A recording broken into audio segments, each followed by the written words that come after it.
கணபதியே நம. 1. ஞான சம்ஹிதை. அதில் 26 நித்திய கருமங்கள் கூறல். சூதர் சொல்லலானார்.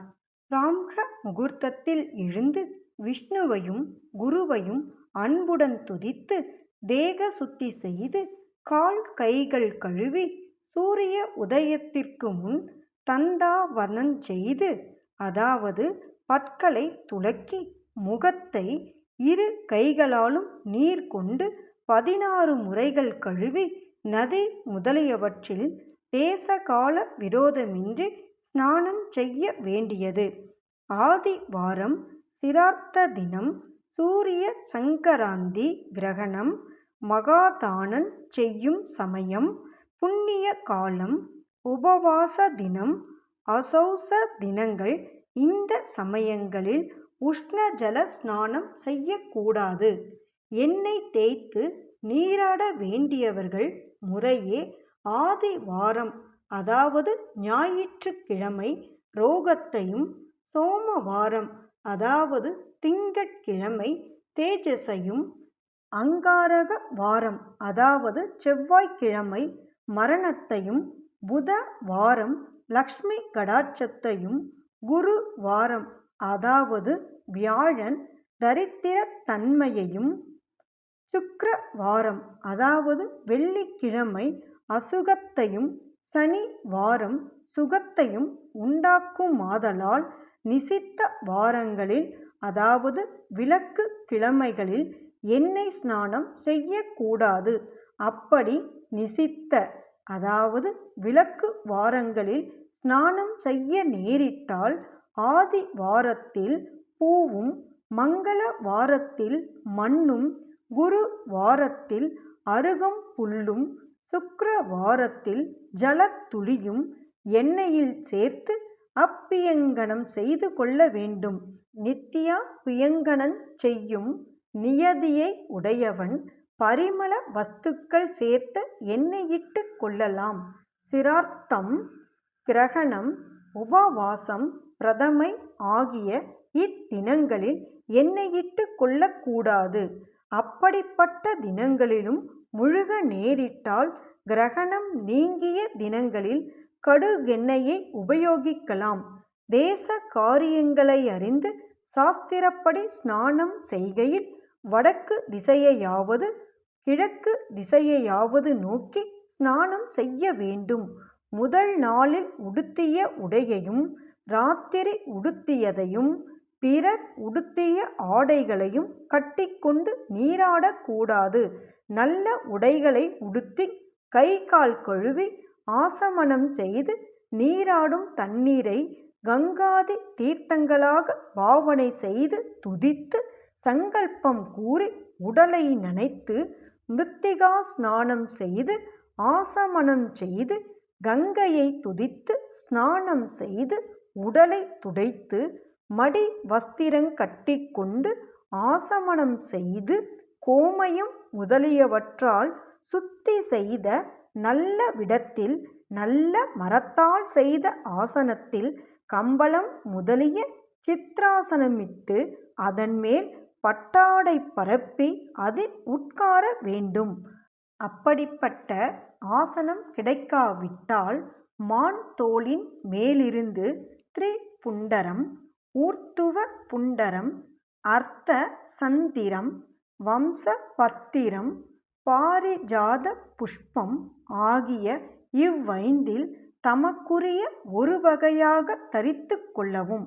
திரிபுண்டர, ஊர்த்துவ புண்டரங்கள் சிவ பக்தர்களுக்கு உரியவை. பிரம்ம சக்திரிய வைஷ்யர்கள் 4 வகையான திலகங்களை அணியலாம்.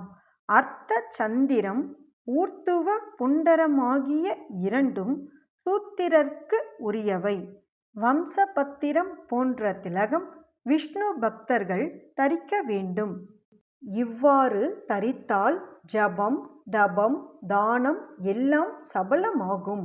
பஸ்பம், அதாவது திருநீறு முதலானது இல்லாவிட்டால் ஜலத்திலாவது திலகம் தரிக்க வேண்டும். பிறகு தங்கள் குலத்திற்கேற்ற அனுஷ்டானங்களை செய்து கொண்டு சிவார்ச்சனை செய்ய வேண்டும். எப்படி என்றால் மந்திர பூர்வமாக 3 தரம் அல்லது ஒரு தரம் ஆமணன் செய்து கொண்டு வந்து கங்கையை துதித்து ஆத்மதத்வாய ஸ்வாகா, சிவதத்வாய ஸ்வாகா, வித்யாத தத்வாய ஸ்வாகா என்று ஆசமனம் செய்து சங்கல்பித்து பூஜா பாத்திர ஜலத்தை கொண்டு வந்து சிவ பூஜைக்கு வேண்டிய உபகரணங்களை தன் சக்திக்கேற்ப சேகரித்து மனதை திடப்படுத்தி லிங்கஸ்ய ஆக்னேய பாகஸ்த பிரகாதி முகமர்ச்சயேத் என்ற சாஸ்திரப்படி அக்னி திசையிலிருக்க சிவலிங்கத்தை வைத்து மந்திர குருவை தியானித்து அவரை பூஜித்து மனதில் குரு கடாட்சத்தை கருதி மீண்டும் தன் மன விருப்பத்தை சேர்த்து சங்கல்பம் கூறி பரிவார தேவர்களுடன் சிவனை பூஜிக்க வேண்டும். சங்கம், சக்கரம், தேனு முதலிய முத்திரைகளில் ஒன்றை காட்டி முதலில் சித்தி புத்தி சமேதராகியும் லக்ஷன் லாபன் என்னும் புதல்வர்களை உடையவராகவும் விளங்கும் விநாயகக் கடவுளை சிந்தூர வர்ணமான மலர்களால் பூஜித்து நமஸ்கரித்து க்ஷமாபணம் செய்து நந்திகேஸ்வரரை சிவகடாட்சங் கைகூடும்படி பூஜித்து கைகூப்பி வணங்கி துவார பாலகராய மகோதரரை பூஜித்து பார்வதி தேவியை சந்தன குங்குமம் தூப தீப நெய்வேத்தியங்களால் அர்ச்சித்து பணிந்து சிவ சந்நிதி கல்பித்து கொண்டு தன் வீட்டில் பாத்திரம், பொன், வெள்ளி, இரத்தினம் முதலியவற்றால் செய்யப்பட்ட சரலிங்க மூர்த்தியையாவது ஸ்தாபித லிங்க மூர்த்தியையாவது அன்புடன் பூஜிக்கலாம். இதற்கு பிராண பிரதிஷ்டையும் புசுத்தி பூத சுத்திகளும் செய்து கொண்டு திக்பாலர்களை பூஜிக்க வேண்டும். மூல மந்திரத்தாலேயே சிவ பூஜை செய்ய வேண்டும். வீட்டில் சிவ பூஜை செய்கையில் துவாரபாலக பூஜா நியமம் வேண்டியதில்லை. ஆனால் பரிவாரங்களோடு கூடிய சிவபெருமானே என்று பாவனா மாத்திரமாக பூஜை செய்ய வேண்டும்.